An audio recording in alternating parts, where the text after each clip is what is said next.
નમસ્કાર વિદ્યાર્થી મિત્રો, હું સાત એજ્યુકેશન ચેનલમાં આપનું ફરીથી હાર્દિક સ્વાગત કરું છું।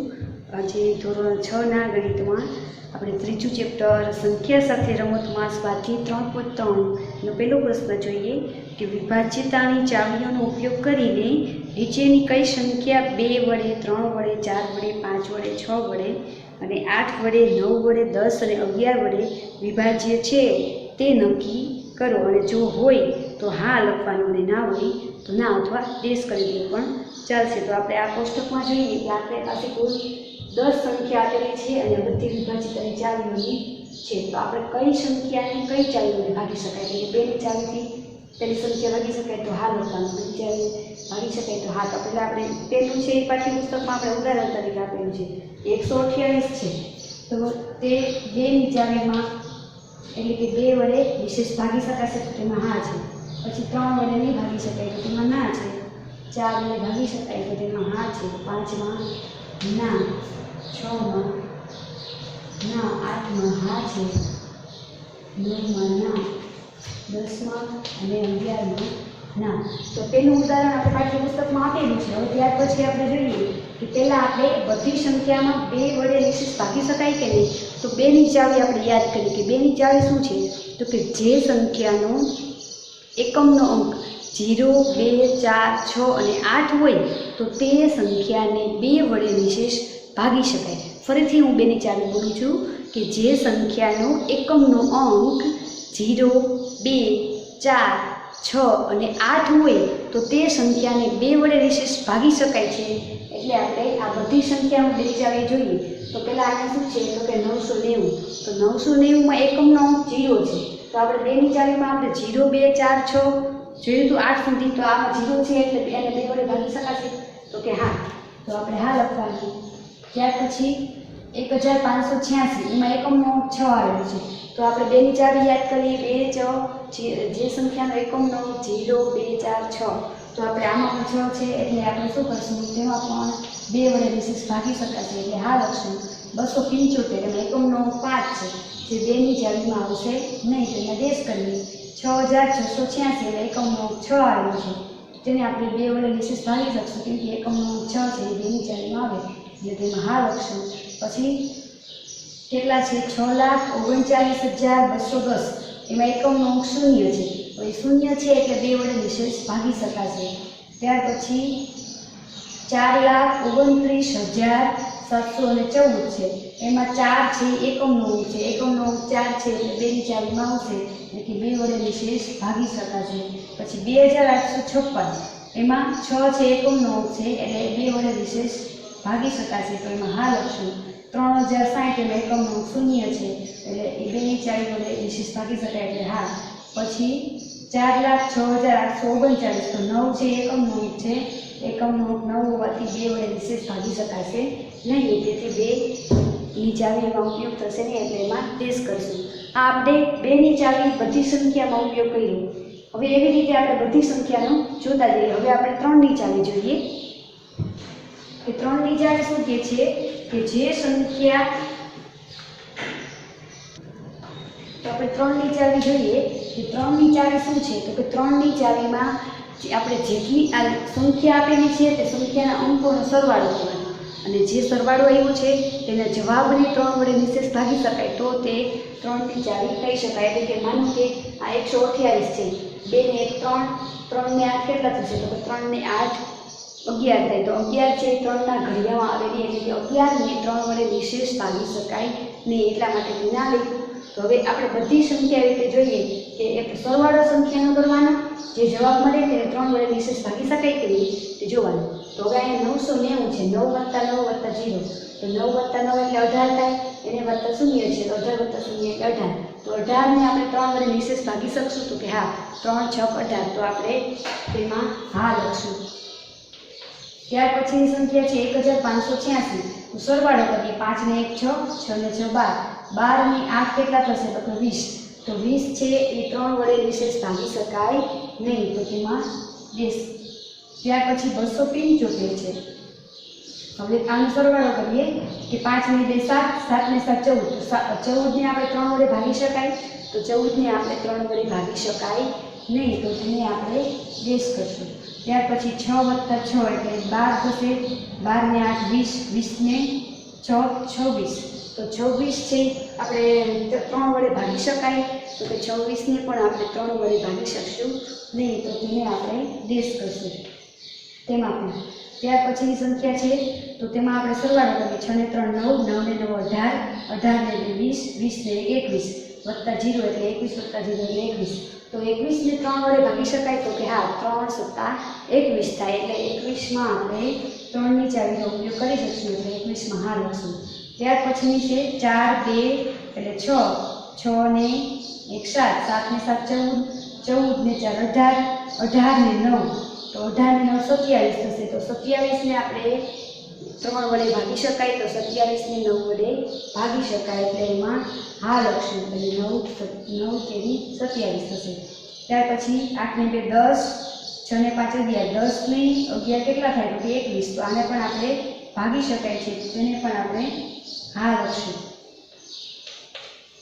ત્યાર પછી 6 ને 3 9, તો 9 ને આપણે 3 વડે ભાગી શકાય, તો 9 ને તો ભાગી જ શકાય, એટલે હા લખશું. ત્યાર પછી 6 ને 4 10, 10 ને 8 18, 18 ને 9 28, 28 ને 3 31. તો 31 ને આપણે 3 ભાગી શકાય નહીં, એટલે એમાં ડેશ કરશું. આ આપણે 3ની ચાવી જોઈ. ત્યાર પછી જોઈએ આપણે 4ની ચાવી. ત્યાર પછી આપણે 4ની ચાવી યાદ કરીએ કે 4ની ચાવી શું કહે છે કે જે સંખ્યાના એકમ અને દશક વડે જે સંખ્યા બને છે તે સંખ્યાને 4 વડે નિશેષ ભાગી શકાય, તો તે 4ના વિભાજ્ય છે તે કહી શકાય. એટલે કે આપણે જે સંખ્યા આપેલી છે તેમાં એકમ દશકના અંક જોવાના, તો કઈ સંખ્યા બને છે તે સંખ્યાને 4 વડે નિશેષ ભાગી શકાય, તો તે 4ને વિભાજ્ય છે. તો પેલું આપણે અહીંયા છે 28, 128. તો એમાં એકમ દશકમાં કઈ સંખ્યા બને છે 28. તો 28 એ 4 વડે નિશેષ ભાગી શકાય, તો 7 × 28 થાય, એટલે તે વિભાજ્ય છે 4ને, તો હા લખેલું છે. તેવી રીતે હવે આપણે આગળ સંખ્યાઓમાં જોઈએ કે 90 થશે એકમ દશકમાં, તો 90 છે એ 4ને નિશેષ ભાગી શકાશે નહીં, તો તેમાં ડેશ કરીએ. ત્યાર પછી 86 આપેલા છે, તો તેને 4 વડે નિશેષ ભાગી શકાય, તો કે નહીં ભાગી શકાય, તો તેમાં પણ ડેશ કરીએ. પછી 75 છે, એકી સંખ્યા છે એટલે આમાં 4 વડે નિશેષ ભાગી શકાશે નહીં. પાછું 86 પહેલી વાર હતું, તો બીજી વારમાં પણ ના જ આવે. ત્યાર પછી 10 છે, તો 10 છે એ પણ 4ને વિભાજ્ય નથી. પછી 14 છે, તો 14 છે એ પણ 4ના ઘડિયામાં ક્યાં આવતું નથી, એટલે તે વિભાજ્ય નથી. પછી 56 આવેલા છે, તો 56 છે એ તો કે 14 × 56, તો 4 વડે નિશેષ ભાગી શકાય, એટલે 4ને વિભાજ્ય છે. ત્યાર પછી 60 આવે છે, તો 60 છે એ પણ આપણે 20 × 60 કરીએ, તો એના પણ નિશેષ ભાગી શકાય, એટલે એમાં પણ આપણે હા લખીએ. ત્યાર પછી 39 આવે છે, જેને આપણે 4 વડે નિશેષ ભાગી શકશું નહીં, તેથી તેને ડેશ કરી દઈશું, તેમાં નહીં આવે. એવી રીતે હવે 5ની ચાવી જોઈએ કે 5ની ચાવી શું કહે છે, તો કે જે સંખ્યાનો એકમનો અંક 0 અથવા 5 હોય તો તે સંખ્યા 5 વડે નિશેષ ભાગી શકાય અને તે 5ને વિભાજ્ય છે તેમ કહી શકાય. તો પહેલાં આપણે જોઈએ કે જે સંખ્યાનો એકમનો અંક 0 અને 5 હોય તો તે સંખ્યા છે એ 5ને વિભાજ્ય હશે. તો 128માં ના લખેલું છે. પછી 990માં એકમનો અંક 0 છે તો તેને 5 વડે વિભાજ્ય ભાગી શકાશે, તો કે હા. ત્યાર પછી 1586માં એકમનો અંક 6 છે, એમાં આવશે, તો કે નહીં આવે. ત્યાર પછી 275માં 5 આવેલા છે, તો એમાં હા આવશે. પછી 6686માં ના, કેમ કે 6 એકમનો અંક છે. પછી 6,39,210માં હા આવશે, કેમ કે એમાં એકમનો અંક 0 આવેલો છે. ત્યાર પછી 4,29,714માં ના, એટલે કે ડેશ આવશે, કેમ કે 4 એકમનો અંક આવેલો છે. 2,856માં 6 એકમનો અંક છે, એમાં પણ નહીં આવે. ત્યાર પછી 3,060માં એકમનો અંક 0 છે, તો એમાં હા આવશે.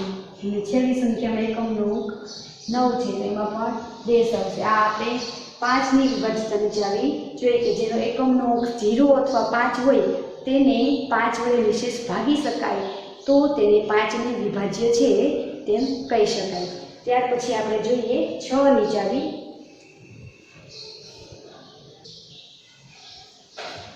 6ની ચાવી શું દર્શાવે છે કે જે 2 અને 3 બંનેમાં નિશેષ ભાગી શકાય, એટલે કે 2 અને 3 બંનેને વિભાજ્ય હોય તેવી સંખ્યા 6 ને ભાગી શકાય. એટલે કે 2 અને 3 બંનેમાં હા આવેલું હોય ને તેવી સંખ્યા છે એ 6 ને ભાગી શકાય. કેમ કે 6 ના અવયવ 2 તેરી 6 થાય. એટલે કે બંને વડે ભાગી શકાતી હોય તેવી સંખ્યા 6 વડે પણ ભાગી શકાય તો તે 6 ને વિભાજિત કહી શકાય. તો આપણે જોઈએ કે આ બેમાં હા છે પણ આમાં ના છે. હવે આ બેમાં હા આવેલું છે તો સંખ્યા કઈ છે 990. તો બેમાં હા આવેલી છે એટલે 990 ને આપણે 6 વડે પણ ભાગી શકાય એટલે 6 ની વિભાજ્ય છે તેમ કહી શકાય. ત્યાર પછી 586 માં એકમાં જ છે એટલે નહીં આવે. 275 પણ નહીં આવે. 6686 પણ નહીં આવે. 6,39,210 એમાં બેમાં હા આવેલું છે એટલે આવશે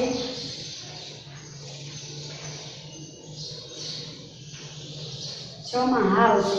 ત્યાર પછી 4,29,714 બેમાં હા આવેલું છે એટલે આપણે આમાં પણ હા લખશું. ત્યાર પછી 2,856 એમાં પણ બેમાં હા આવેલું છે તો આમાં પણ હા લખશું. ત્યાર પછી 3,060 એમાં પણ બેમાં હા આવેલું છે તો એમાં પણ આપણે હા લખશું. અને છેલ્લે એકમાં છે એટલે એમાં આપણે નહીં આવે. તો આપણે 6 ની ચાવીમાં શું કીધું છે કે 3 અને 2 બેની ચાવીમાં જો વિભાજ્ય હોય તો તે 6 ની ચાવીમાં વિભાજ્ય છે તેમ કહી શકાય. ત્યાર પછી છે 8 ની ચાવી. તો આપણે 8 ની ચાવી જોઈએ.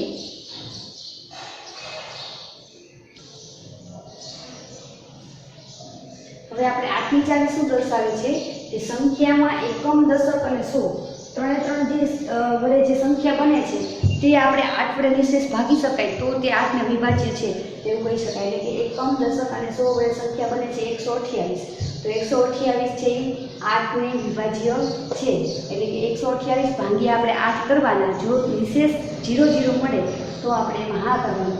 ત્યાર પછીની સંખ્યા છે 990. તો આપણે જોતા ખ્યાલ આવી જશે કે છેલ્લા બે આંકડા છે 8 ના ઘડિયામાં આવશે નહીં. એટલે કે 8 વડે વિભાજ્ય છે નહીં એટલે આપણે સીધું ના લખશું. ત્યાર પછી 1586 તો 86 છે એ પણ આપણે 8 ના ઘડિયામાં નહીં આવે તો આપણે એમાં પણ ના દર્શાવીશું. પછી 275 તો 75 છે એ 8 ના ઘડિયામાં નહીં આવે એકી સંખ્યા હોવાથી. ત્યાર પછી 6686 ફરીથી 86 આવે એટલે એમાં પણ ના આવશે. ત્યાર પછી 6,39,210 તો તેમાં પણ ના આવશે. કેમ કે 210 વડે આપણે 8 ને નિશેષ ભાગી શકાય નહીં. 4,29,714 તો 714 ને આપણે 8 વડે કેમ ભાગી શકાશે નહીં એમાં પણ ના લખશું. ત્યાર પછી 2,856 856 છે. હવે આ 56 ને આપણે 8 + 56 કરી શકીએ એવી રીતે 856 ને આપણે ભાગી શકાશે. એટલા માટે શું કરશું તેમાં હા લખશું. ત્યાર પછી 3,060 તો તેમાં પણ ના આવશે. ત્યાર પછી 4,06,839 તો તેમાં પણ ના આવશે. આ રીતે આખી ચાવીમાં કરી લેવાનું કે એકમ, દશક અને 100 વડે બનતી સંખ્યાને 8 વડે નિશેષ ભાગી શકાય તો તે 8 ને વિભાજ્ય છે તેમ કહી શકાય. જો વિદ્યાર્થીઓને આમ સીધો ખ્યાલ ન આવે તો છેલ્લી 3 સંખ્યા એટલે કે એકમ, દશક, 100 વડે જે સંખ્યા બને એને આપણે 8 વડે ભાગી લેવાની. જો નિશેષ એટલે કે શૂન્ય શેષમાં મળે 2 શૂન્ય તો તે 8 ને વિભાજ્ય છે એ રીતે કરી લેવાની. ત્યાર પછી છે 9 ની ચાવી. તો 9 ની ચાવીમાં શું કીધું છે કે સંખ્યાના અંકોનો સરવાળો કરીએ અને તે 9 વડે ભાગી શકાય નિશેષ તો તે 9 ને વિભાજ્ય છે. જેવી રીતે 3 માં હતું તેમ જ. એટલે કે આપણે આ બધાનો સરવાળો કરવાનો તો જો એનો સરવાળો 9 વડે ભાગી શકાય તો તે 9 ને વિભાજ્ય છે તેમ કહી શકાય. તો સરવાળો કરીએ તો કેટલા થશે? 2 ને 1 3, 3 ને 8 11 તો 11 ને 9 વડે ભાગી શકાય નહીં એટલે ના લખ્યું છે. 9 ને 9 18, 18 + 0 એટલે 0 તો 18 ને 9 વડે ભાગી શકાય તો તેમાં હા લખશું. ત્યાર પછી 5 ને 1 6, 6 ને 4 10, 10 ને 8 18 તો આમાં ભાગી શકાશે એટલે એમાં પણ હા લખશું.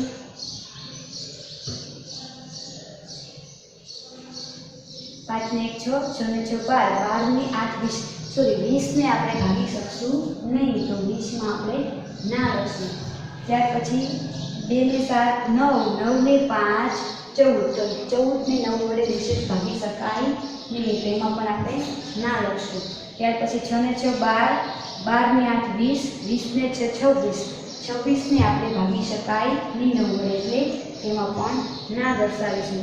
ત્યાર પછી 6 ને 3 9, 9 ને 9 18, 18 ને 20, 20 ને 1 21, 21 વત્તા 0 એટલે 0, એટલે 21 વત્તા 0 એટલે 21, તો 21 ને પણ આપણે 9 વડે નહીં ભાગી શકીએ. ત્યાર પછી 4 ને 2 6, 6 ને 9 કેટલા થશે? 6 ને 9 15, 15 ને 5 20, 20 ને 7 27, તો 27 ને આપણે 9 વડે ભાગી શકાય, તો આપણે 27 ને 9 વડે ભાગી શકાય તો તેમાં હા લખશું. ત્યાર પછી 8 ને 2 10, 5 ને 6 11, 10 ને 11 21, તો 21 ને ભાગી શકાય નહીં, એટલે એમાં ના દર્શાવીશું. પછી 6 ને 3 9, તો 9 ને તો 9 વડે ભાગી શકાય, એટલે તેમાં હા લખવાનું.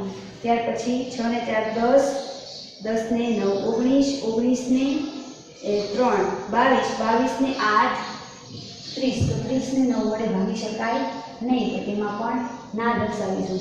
આ આપણે 9ની વિભાજ્યતાની ચાવી જોઈએ. ત્યાર પછી 10ની વિભાજ્યતાની ચાવી જોઈએ કે 10ની વિભાજ્યતાની ચાવીમાં શું કીધું છે કે જે સંખ્યાનો એકમનો અંક માત્ર શૂન્ય હોય તેને 10 વડે નિશેષ ભાગી શકાય, અને તે 10 ને વિભાજ્ય છે. એટલે જે સંખ્યાનો એકમનો અંક શૂન્ય હોય ને તે 10 ને વિભાજ્ય છે એમ સીધું કરી લેવાનું. તો આપણે જોઈએ કે એક તો 990 છે. ત્યાર પછી કઈ સંખ્યા છે તો કે 6,39,210, તો કે સિવાયની 3 સંખ્યામાં ડેશ આવશે. અને ત્યાર પછી 3060, તો તેમાં પણ એકમનો અંક શૂન્ય છે, તેથી તેમાં પણ હા આવે. અને છેલ્લી સંખ્યામાં એકમનો અંક શૂન્ય નથી, તેથી તે 10 ને વિભાજ્ય છે તેમ ના કહી શકાય. હવે છેલ્લી 11ની ચાવી આપણે જોઈએ. 11ની ચાવી શું દર્શાવે છે કે 11ની ચાવી કહે છે કે જે સંખ્યાની આપણે જમણી બાજુથી એકી સ્થાન લેવાનું અને તેનો સરવાળો કરવાનો, અને ડાબી બાજુથી બેકી સંખ્યાનો સ્થાનનો સરવાળો કરવાનો, અને બંનેના સરવાળાનો તફાવત કરવાનો. તફાવત એટલે કે બાદબાકી કરવાની, અને બાદબાકીનો જવાબ જો શૂન્ય મળે અથવા તો 11 મળે, શૂન્ય અથવા 11 મળે તો તે 11 ને નિશેષ ભાગી શકાય, એટલે તે 11 ને વિભાજ્ય છે. હું ફરીથી 11ની ચાવી કહું છું કે જે સંખ્યા આપેલી છે તે સંખ્યાને આપણે જમણી તરફથી એકી સંખ્યાના અંકો લેવાનો, તેનો સરવાળો કરવાનો, અને ડાબી તરફથી લેવાનું છે બેકી સંખ્યાના અંકો લેવાના અને તેનો સરવાળો કરીએ. બે સંખ્યાના અંકોનો સરવાળો કરી લીધા પછી તેની બાદબાકી કરવાની, તેનો તફાવત કરવાનો. એનો જવાબ જો શૂન્ય મળે અથવા 11 મળે તો તે 11 વડે નિશેષ ભાગી શકાય. જો 11 અથવા 0 જવાબ ન મળે તો તે 11 ને નિશેષ ભાગી શકાય નહીં, એટલે 11 વડે વિભાજ્ય છે નહીં. તો આપણે કહીએ કે જમણી બાજુ એટલે કે આ બાજુ જશે તો અહીં 8 છે, પછી 1 મૂકીને એકી સંખ્યા એટલે 9, તો 8 ને 1 9, 9 માંથી 2 જાય તો 7 વધે, તો 0 અથવા 11 જવાબ આવેલો નથી, એટલે ના લખેલું છે. ત્યાર પછી જોઈએ કે આપણે જમણી તરફથી 0 વત્તા 9 છે, 0 વત્તા 9, અને ડાબી તરફથી ખાલી 9, તો 9 માંથી 9 જાય તો કેટલા વધે તો 0, તો 0 વધે તો તે 11 ને નિશેષ ભાગી શકાય, એટલે એમાં હા લખશું. ત્યાર પછી આપણે બીજી સંખ્યા જોઈએ 6 અને 5 11, અને આ સાઈડથી 1 ને 8 એટલે કેટલા થશે 9, 11 માંથી 9 જાય તો 2 વધે, તો તે શું થશે તો કે તે 11 વડે નિશેષ ભાગી શકાય નહીં. પછી આપણે અહીંયા જોઈએ 7 ને 5, 2 ને 5 7, અને આ બાજુ 7 છે, તો 7 માંથી 7 જાય તો 0, તો તે 11 વડે નિશેષ ભાગી શકાય. તેનો તફાવત શૂન્ય આવ્યો એટલા માટે. હવે પાછું બીજી સંખ્યા જોઈએ જમણી તરફથી બેકી એકી સંખ્યા એટલે કે 6 ને 6 12, અને આમાં બેકી સંખ્યા એટલે 6 ને 8 કેટલા થશે 14, તો 14 માંથી 12 જાય તો 2 વધે, તો 11 વડે નિશેષ ભાગી શકાય નહીં. ત્યાર પછીની સંખ્યા છે 0 વત્તા 2 અને 2 વત્તા 3, તો 3 ને 2 5 થયા, અને 3 ને 2 5 થયા. પછી આ સાઈડથી એટલે કે ડાબી બાજુથી આપણે બેકી સંખ્યાઓ લઈએ 3 અને 6 ને 9 15, 15 ને 1 16, તો 16 માંથી 5 જાય તો 11 લીધા, તો આ 11 છે એ જવાબમાં આવ્યો એટલે કે નિશેષ ભાગી શકાય 11 ને 11 વડે, તો તેમાં પણ હા લખવાનું. ત્યાર પછીની સંખ્યા છે એમાં 4 ને 7 11, 11 ને 2 13, અને ડાબી બાજુથી બેકી સંખ્યા લઈએ તો 9 ને 4 13, 13 ને 1 14. તો આમાં તફાવત કેટલો થશે? 14 માંથી 13 જાય તો 1, તો તે 11 વડે વિશેષ ભાગી શકાશે નહીં. ત્યાર પછીની સંખ્યા 6 ને 8 14 અને 5 ને 2 7, તો 14 માંથી 7 જાય તો 7 વધે, તો તે 11 ને વિભાજ્ય નથી, તો તેમાં પણ ના દર્શાવો. ત્યાર પછી 0 + 0 એટલે 0 અને 6 ને 3 9, તો 9 માંથી શૂન્ય જાય તો 9 વધે, તો તેમાં પણ વિભાજ્ય નથી. છેલ્લી સંખ્યા જોઈએ કે 8 ને 9 કેટલા થશે? તો કે 17. 17 + 0 એટલે 17 અને 0 એટલે 17. પછી 4 ને 6 10, 10 ને 3 13, તો 17 માંથી 13 જાય તો 4 વધે, એટલે કે તે 0 અથવા 11 જવાબ આવેલ નથી, તો 11 ને વિભાજ્ય છે નહીં, તો તેમાં પણ ડેશ કરીશું. આ આપણે 11 ની ચાવી જોઈએ. આપણે અહીં આપેલી બધી ચાવી કોષ્ટકમાં એનો ઉપયોગ કર્યો, એ ચાવીનો ઉપયોગ કેવી રીતે કરવો અને તેનો બધી સંખ્યા વડે કેમ વિભાજ્ય છે કે નહીં તે પહેલો પ્રશ્ન પૂરો કર્યો.